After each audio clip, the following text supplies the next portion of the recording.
I got so exhausted and tired of battling through diets, starting over every Monday, starting over every January 1st, being so restrictive that I was going to bed chewing sugar-free gum, thinking about my next meal, not being able to enjoy vacations in life, along with my health truly starting to deteriorate. Thinking back, I wasn't a mother then. Now in my late 30s, mom of two running a company, there's no way I could live like that. Welcome to Scared Confident. I'm your host, Tiffany Souter. Hey guys, welcome to another episode of Scared Confident. Today, we're going to be chatting with Ashley Fillmore. Ashley has a special place in my heart because she and her husband are also doing their very best to navigate a two-career family and a house with two girls. She has a bachelor's of science in exercise and nutrition. She's a certified personal trainer, a nutrition coach, a health educator with almost 20 years of experience. And her goal is to help women, particularly those of us who are over the age of 35, heal their metabolism, balance their hormones, and embrace a life of health, happiness, and self-love. You guys know this is an important topic to me, as I have declared I'm going to live to be 102 so that I can be sure that my youngest is well on her 62-year-old self. Life is doing fine. So Ashley, thanks for joining me. And this is a really, really important topic, particularly as we're at the top of a new year. So thanks for coming on. Yes, and thank you so much for having me on your show. I'm so excited to be here. So if I were to read your bio to 22-year-old Ashley, what part of it do you think she would be most surprised to learn? I think 22-year-old Ashley would be so impressed that I'm where I am today. I know in my life, there have been so many challenges and so many things that happened to me in my younger version, I would say through my teens and my early 20s, that I would think, wow, you go, girl. Look at what you have accomplished for yourself, when really it would have been a lot easier settling for less, not finishing school, not putting myself through the advanced certifications I did, not starting my own business, becoming an entrepreneur when I had a 6-month-old and a 3-year-old daughter. And being able to say that I've done this on my own really does mean a lot. And I think it just shows, and I've proven to myself that this is what I want. And it hasn't been easy, but I also think that just looking back at that older version, that you can truly, the younger version of myself, you can truly accomplish anything that you put your heart and your mind to. Is that like toughness and resolve and tenacity? Is that always part of who you were? Or do you think you've developed that as an adult? Yeah, so I think that's always really been a part of my genetic makeup. You know, growing up, my mom worked 3 jobs to make ends meet, and she still struggled. She was a single parent. I'm an only child. So, you know, it was really, really challenging. And I saw her struggle and fight for a better life. And even with trying her hardest, it was really challenging. And then unfortunately, at 38 years old, she passed away. And so from the age of 15, I was on my own, and I did have love and support through my grandparents, but they were also just in a very difficult phase of life. They didn't have a lot of financial security. You know, they worked just blue collar jobs, really struggling to make ends meet. Social Security kind of was their livelihood.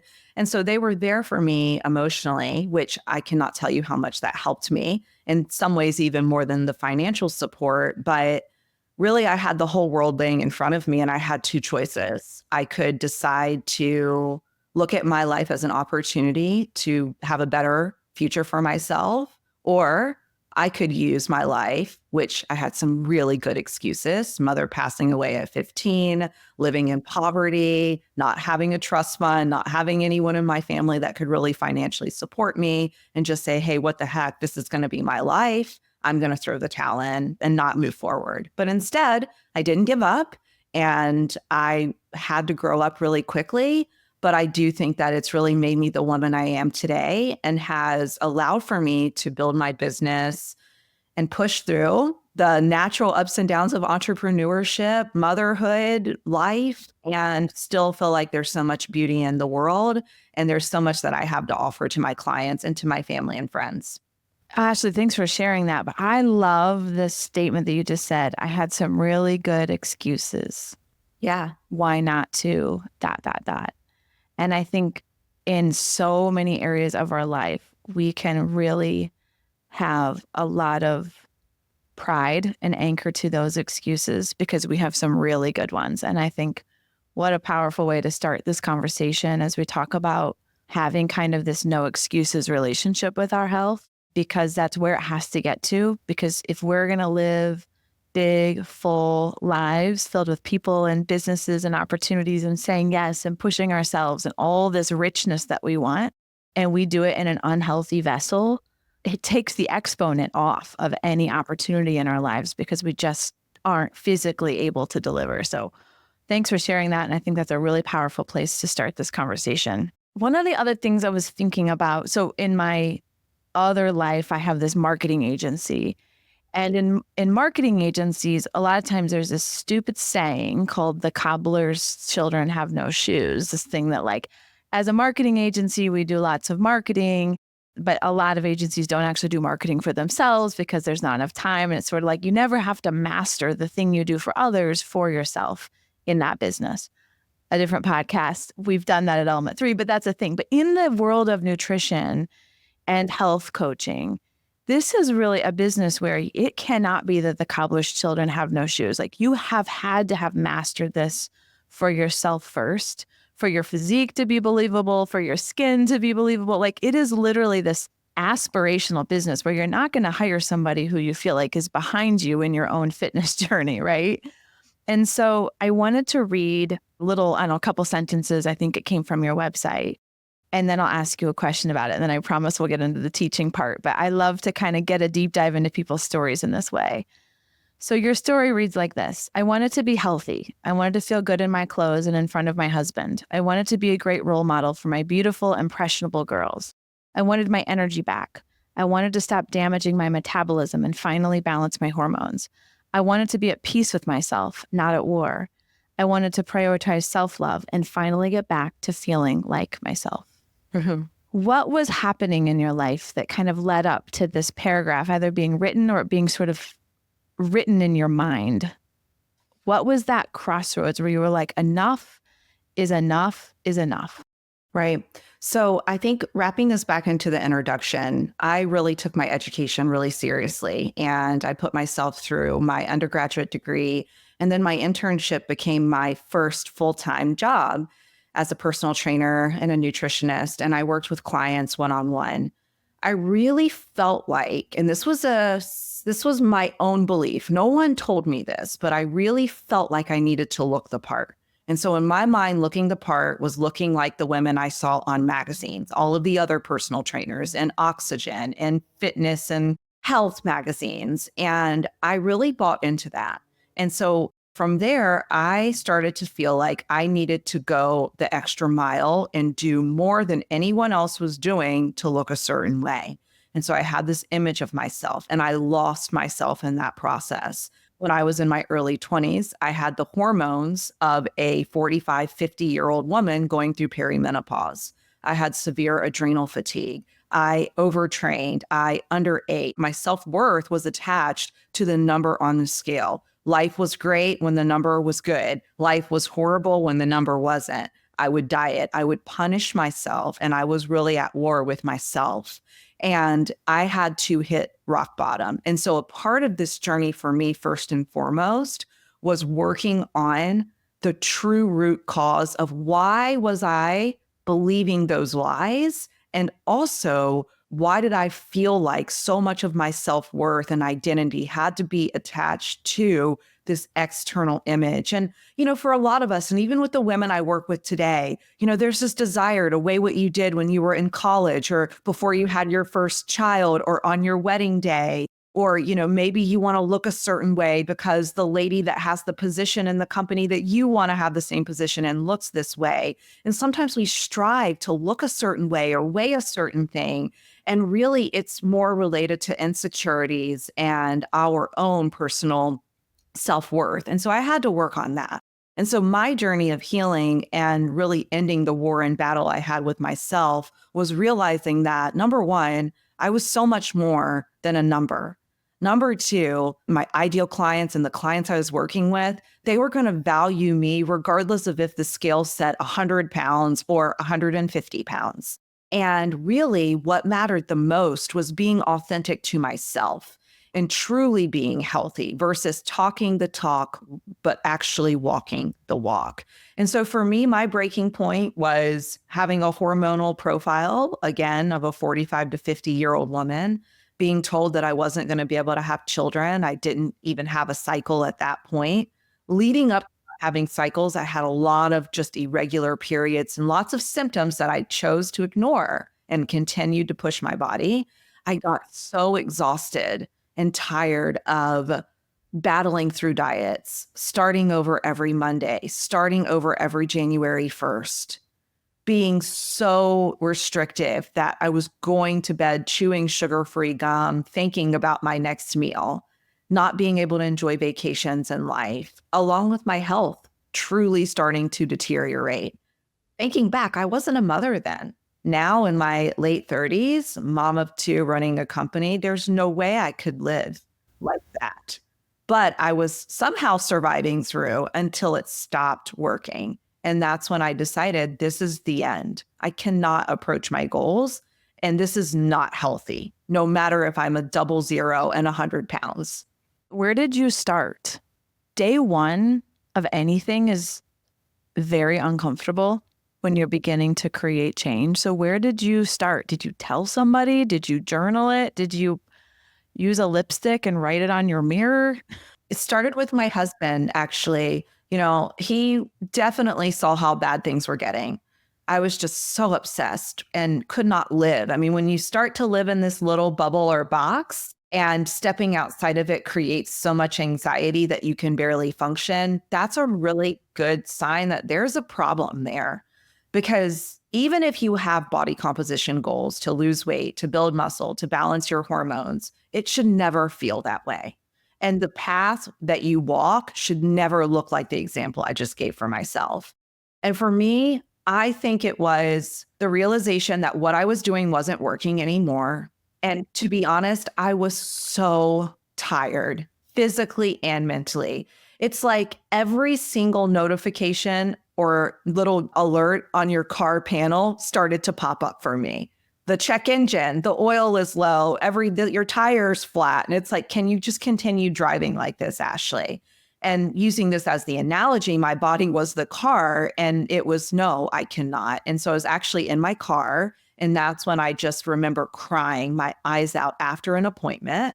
And it was the end of the road for me. I just knew. It's like, the one straw that finally just breaks everything, that I could not continue on like that. Well, I think that's a second great thing for us to pay attention to. The first one was, I have some really good excuses. We can have some really good excuses. And the second is looking at our lives and saying, what I'm doing is not working anymore.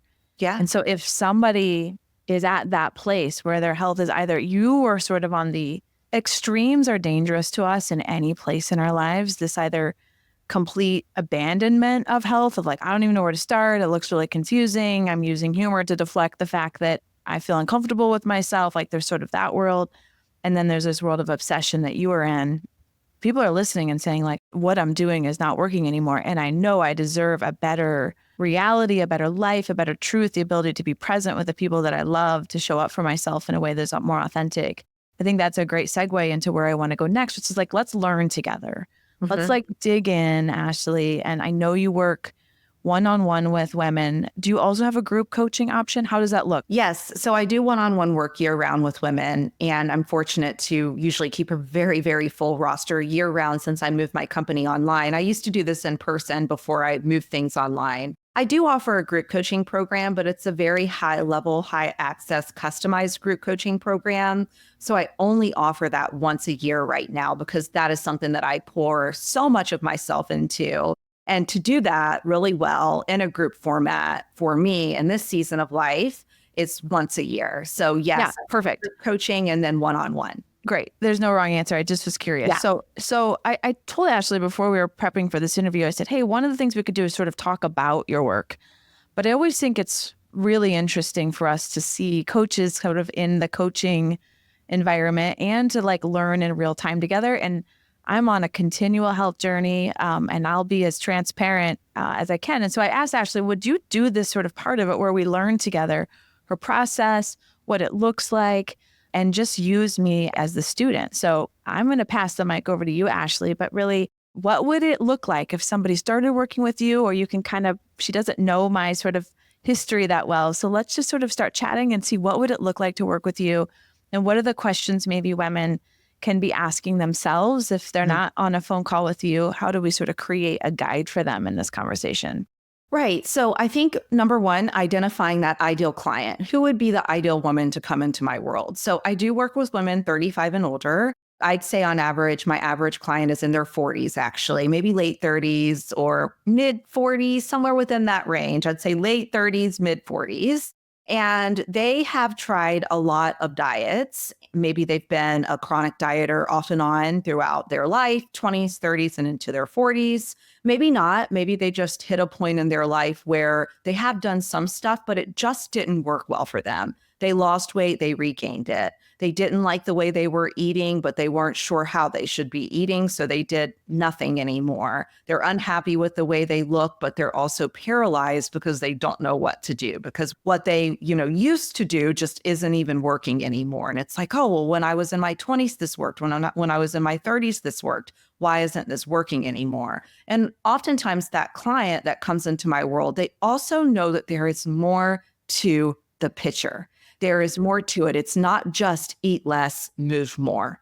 And they know that that's not the truth. And that is old school thinking, but they aren't sure what is the truth or how to go about doing it. Maybe they are curious about hormones, or they're aware that they're not eating enough. And when they do eat more, they tend to gain weight really easily. If something's off, but they just aren't sure how to fix it. That's my ideal client. So usually that woman's going to schedule a call with me, and we're going to get on the phone and we're going to talk about her journey. If we're going to do a little bit of role playing and you being that client, I would ask you, hey, what are some of your goals? Where are you? And what really inspired you to reach out to me?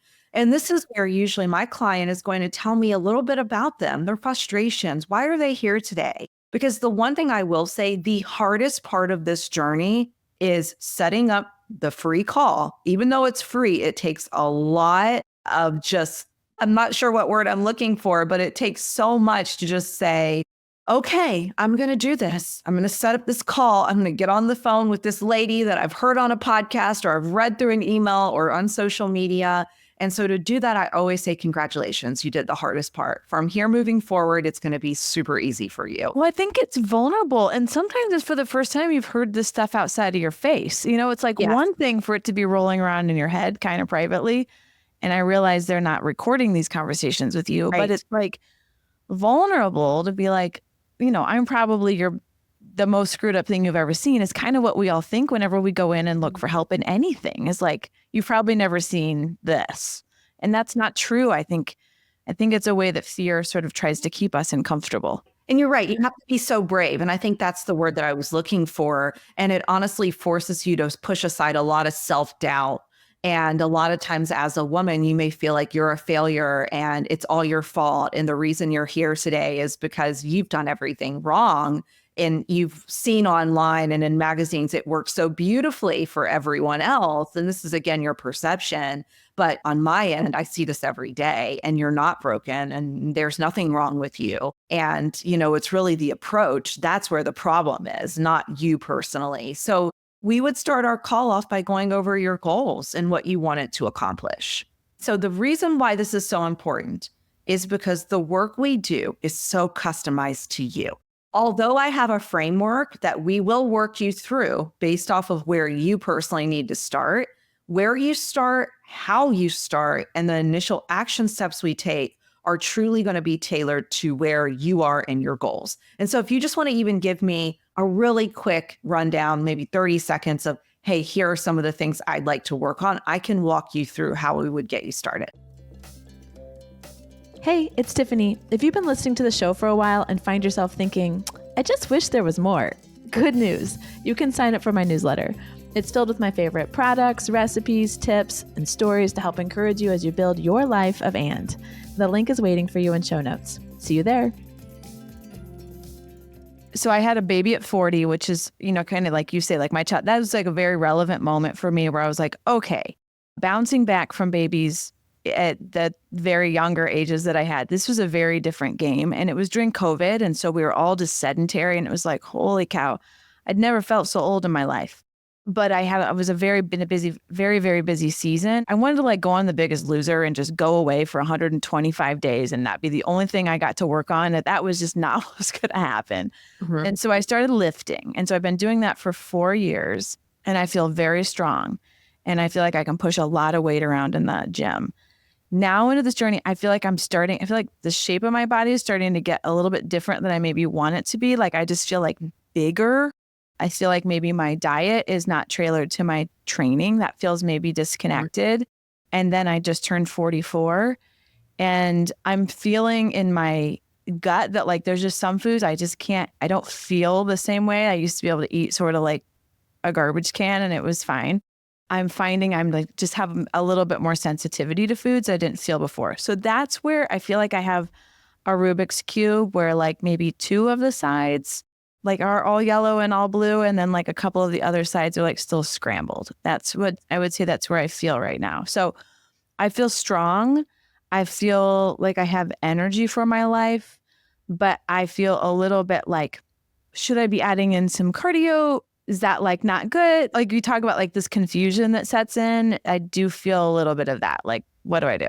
Yeah. So then I just kind of do whatever I have time for, which is a reactive plan, not really a proactive one. Yeah. Well, so I would say one, you have such an amazing foundation built. The fact that you're already strength training is amazing, especially for where you are and in your life right now. After the age of 30, we all start, not just you, anyone in this age range will start to lose muscle mass. So the fact that you have prioritized strength training is amazing. And for some women that come into my world, they have been doing cardio and HIIT classes and Orange Theory and all the things, and they're not prioritizing strength training. So you have a really great foundation built there. But a couple of things I would do. So number one was where you are, you have, is it 4 children?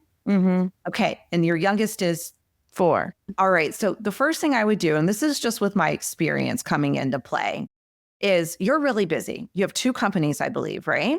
Okay, you're married, you have 4 children, one's 4 years old. And I have a 6-year-old being the youngest. And you have a lot going on in your life. So the last thing you need is something else that's going to add more work to your plate.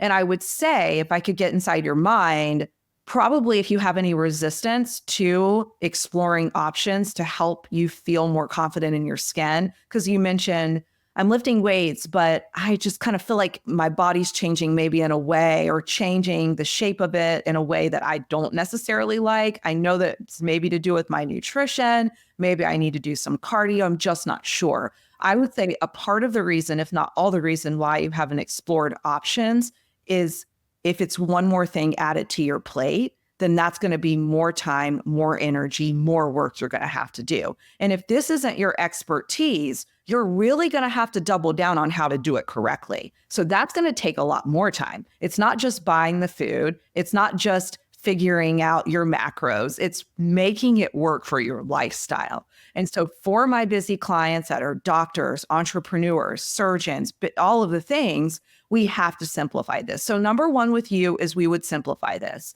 And I would actually say you would be a candidate for one-on-one and not group coaching simply because of your lifestyle. You could potentially get lost in a group because that's going to make it harder for you to show up because you're going to have to take so much action yourself that it could be challenging if you're going through a busy season at work or a busy season with kids. And from my experience being a parent and an entrepreneur, it's always busy. So I think one-on-one where you can have someone take the driving wheel for you. For a lot of my women that are high achievers like you, that's challenging because they're used to wearing the hat. They're used to being the house manager. They're used to being the CEO. So giving over that power, they have to make sure that they're giving it over to someone that has experience. They are an expert and they're confident in that individual's ability to ensure that it's going to help them reach their destination and accomplish their goals. And so a lot of that's the trust factor and knowing, hey, do I really believe in this woman or her company and her ability to help me? And so for you, I would say you're a great candidate for one-on-one. Group coaching could be an option, but you're going to have to take so much action and so much of it's going to be in your court that you could end up getting overwhelmed and quitting. I've seen women do that. not because they don't care, but it's just too much. And so for you, we're going to look at action steps. Number one, I would want to see exactly what you're eating. And this is what we do with all of our clients. I would start you off in the repair phase because I would need to do a full metabolic evaluation, see how healthy your metabolism is, ensure that there's no underlying metabolic damage. We would figure that out within a week of you logging. So give people, what does that mean? Because I think you see this like my metabolism is broken. I think secretly all of us hope that's the answer. Like, oh, amazing. The carburetor needed replaced, which makes so much sense. So what does that mean practically to sort of understand if somebody's metabolism is stuck, broken, I don't know, whatever the things are, because it feels very mysterious to me, honestly. Yeah. So metabolic damage is when your metabolism has downregulated from intentionally chronically undereating or unintentionally chronically undereating for an extended period of time. The 1 week you were sick with the flu and you didn't eat enough, that's not going to cause metabolic damage. It is when you are consistently undereating. So let's think about that individual that's been dieting for years or even a year, and they've been living in a deficit on keto, chronically undereating, fasting all the time, maybe trying 21-day fixes or detoxes consistently. Your metabolism will start to downregulate and burn fewer calories at rest. So with that individual, we all have a basal metabolic rate, also known as BMR. That's how many calories your body needs to just sustain life, live, breathe, do the basic daily activities, not including exercise and movement though. When you have metabolic damage, you're eating under your BMR for an extended period of time. 90% of the women I work with are doing that, either intentionally or unintentionally. Maybe 90% of the women, 90%. Let's say that 90%. 90%. Even if you're not intentionally aware of it, you are maybe not eating enough, you think that you are. But as women, we live in a culture today where we are rewarded for eating less. We are rewarded for being the person at the table that pushes the food away and doesn't clear our plate. You know, if we're at a dinner party and we're the ones getting a second serving of this, or we're asking for more, or we're telling the waitress to bring an extra chicken breast, everyone at the table is going to be looking at us. And so in my culture, in my family, and my just, culture where I grew up, I was made fun of because I love to eat. And so all my life, I actually grew up, which also contributed to my disordered thinking with body composition and eating. I should be eating less. Oh my gosh, Ashley, you want to go back for more? You have such a big appetite. You better watch that. As you get older, it's going to catch up with you. Many of my clients have also been told that lie. And so you could be unintentionally undereating and not even aware of it. So metabolic damage is when your metabolism downregulates. Now, this is a really great thing that your metabolism does, and it's actually there to protect you. When you're not taking in enough energy, it's going to downregulate. It's almost like it's saving gas, if you want to think about the car analogy. And instead of allowing your body to utilize that energy for activity, muscle repair, muscle building, it's going to conserve it and hold on to it, convert it to body fat, hold on to that through adding more inches to your waist, to your hips, to your thighs, and then your body will be able to utilize that energy if needed later. But it's not going to support fat loss or fertility. So if you are trying to conceive or you're trying to lose weight and your metabolism is more in a down-regulated mode, you're not going to respond to the diet. It doesn't matter how much cardio you do, how much you lift weights, or how little you eat. That will actually make it worse. Your body is very aware of what you're taking in. And if you, again, are consistently undereating, metabolic adaptation is what it's called, is going to happen. And that is when your metabolism will downregulate, conserve energy. And that is when, again, you're consistently eating under your BMR. But for many women, they're living in a deficit year round and they're not aware of it. And that's contributing as well to the metabolic damage. So you want to make sure that you are eating at your maintenance caloric intake. We establish all of this in the repair phase. We determine if you have metabolic damage. We determine the severity of it. We determine what your BMR is. We determine what your TDEE is. So this is not a blood work thing. This is not. Now, we can do blood work if you want to, but I am not one to want people to spend extra money right out of the gate. No, I'm just saying, I'm just sort of drawing out. You can tell all this by you logging accurately, your intake assessment, your discovery call conversation, all of that data is going to give me the information I need. But this is just the start. The magic happens after this. After we get this was the rebuild. This is the repair phase. Right. In the repair phase. And then the next thing I would ask you is we would dive in deep about your monthly cycle. Are you on birth control right now? If you are, then we'll have a different conversation. If you aren't, we're going to talk a lot about your monthly cycle. Has it changed? If so, what's changed about it? Every single month, you and I will start communicating about your cycle and how things are going. If there is ever a time where I suspect that there is perimenopause is occurring, your progesterone, your estrogen, your testosterone is dropping down, we'll chat about that and we'll talk about your options on what you can do about it. It could be changing lifestyle habits. It could be you and I working together to ensure that you're getting enough to eat nutritionally, working on improving your food quality, changing your workouts, making sure you're not overdoing cardio and HIIT classes and things like that.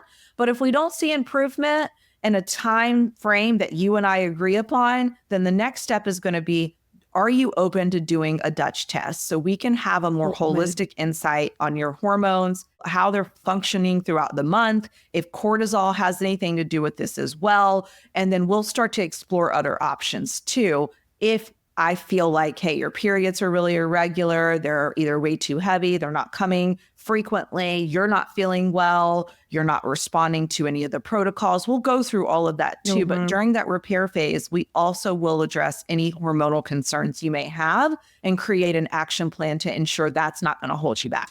So for the lay people because I don't know what a Dutch test is that like a panel?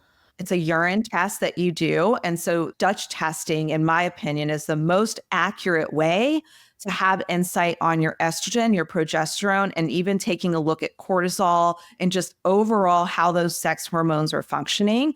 I feel like personally it's more accurate than a blood test. I know for myself, my hormonal imbalances didn't even pop up on the blood test. My OB ran, but when I did the Dutch test, it was very apparent that I had extremely high cortisol, no progesterone, no estrogen, and my body was totally So do you pee on a strip that you buy from Amazon? Like practically, how does this? Actually, the test comes to your home after we order it. It comes with everything you need. There are strips that you can either pee on and or stick in the cup.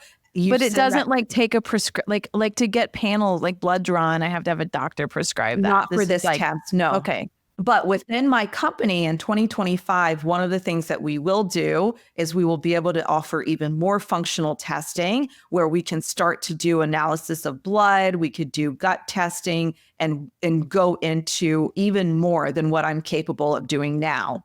Fascinating. I've never heard of that before. Okay, so let's keep moving. So this is repair. All of this kind of this like understanding your cortisol level, those are like the way your body's responding to stress, whether that be acute or just like life. Right. Understanding your gut health and then understanding your metabolic health based on how your body is responding to the protocols that it's given. That's kind of what we're doing in that first phase. That's correct. And to wrap up that phase, when you in that phase, you have a foundation built with strength training. You are aware of what you should be eating, how much you should be eating. You have a very clear action plan laid out for you. You have agreed to the necessary actions to take in a sustainable pace that works for you. And you are working on healing your metabolism, balancing your hormones. We're either doing it naturally through lifestyle, nutrition, exercise, or we've also decided to do some functional testing, combining the two for a more aggressive approach for that woman that actually wants the data and a definite yes or no answer. If there's a hormonal concern there, you have that foundation built. A part of the work we do is I lead you through, or an assistant coach leads you through every step of the process to ensure that you're doing well with implementation. Anywhere between 2 to 5 times a week, you're hearing from us, your coach, either it be me or someone else on my team. We're ensuring that you're tracking, we're ensuring that you're understanding things, and we're making sure that you can actually do this. But a part of the first coaching call that takes place is you saying, yes, this is possible, or no, unfortunately, these are not things I can do. So you and I are together in this 100%. I'm the leader. You're the co-pilot. You have a say. This is not a drill sergeant, but I'm the expert. I'm going to coach you through. I'm going to tell you what I think is best for you. And then we will go from there. But in that repair phase, that's what we're doing. No one wants to start in the repair phase because it's not the fat loss phase. It's not the phase yet where you are going to aggressively see changes. Now, some women do, especially those that have been chronically under eating, not eating the right foods, consuming a lot of fake, really unhealthy, highly processed foods, not strength training the right way. So some women do, but the results actually really come in the final phase, which is the results phase. The rebuild phase is really simple. The rebuild phase, you have a foundation established. You're consistently lifting weights 3 to 4 times a week, following your Metabolic Fix customized program that you're either doing in the comfort of your home or the gym. You are eating enough. You have completed. If you needed to do a reverse diet to heal your metabolism, we have walked you step by step through that process. Your hormonal health has improved or has resolved, and you're feeling a lot better, and we're keeping an eye on things. At that point, you're ready for the results phase, which this is the final phase where we work on a sustainable and healthy fat loss transformation, weight loss transformation, body recomp. So maybe you're happy with your weight, but you want to build muscle mass. You want to have more shape to your physique. Or at this point, you just want to learn how to maintain where you are from everything you've accomplished in the program so far. So how long does it take? That is intentionally kind of a dumb question because everybody wants it to take 30, 60, 90 days.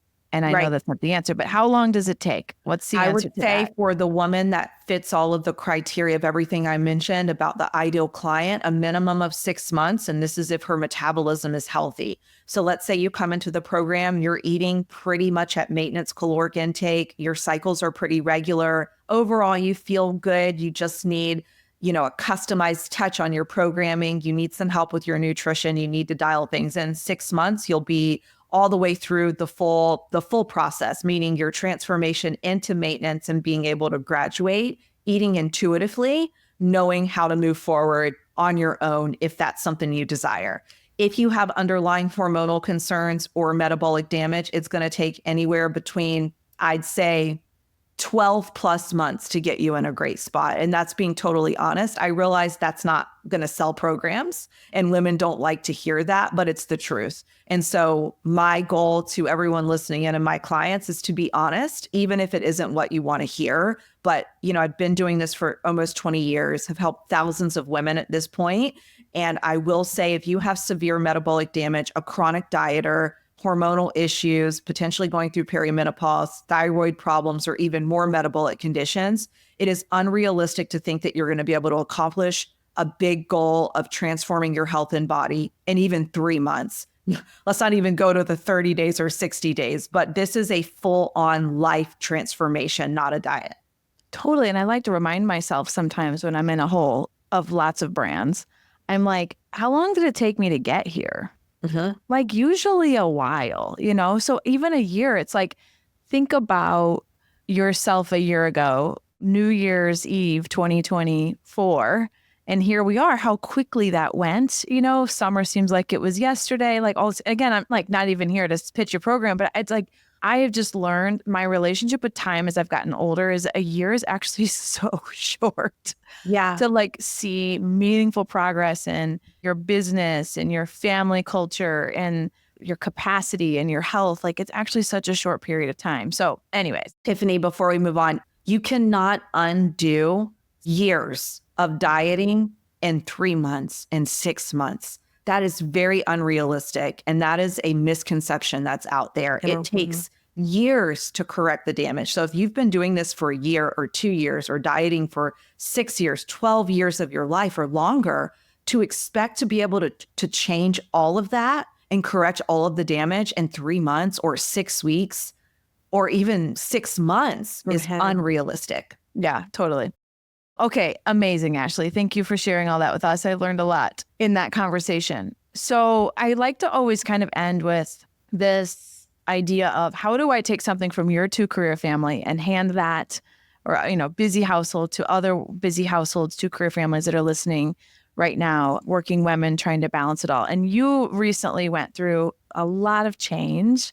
You moved your family to Florida, and then there was 2 big hurricanes that came through right where you live. So How do you keep yourself a priority? How do you keep your health front and center? How do you and your husband support each other in that? How do we do that when life brings storms? Yeah, I think this is such a great question. And I know recently recording in real time in the month of October, we went through two really massive hurricanes here in Florida, and it was just catastrophic for the communities here. Fortunately, we weren't directly impacted, meaning our home didn't flood or blow away or anything like that. But we were still seeing people and communities very close by losing everything that they own.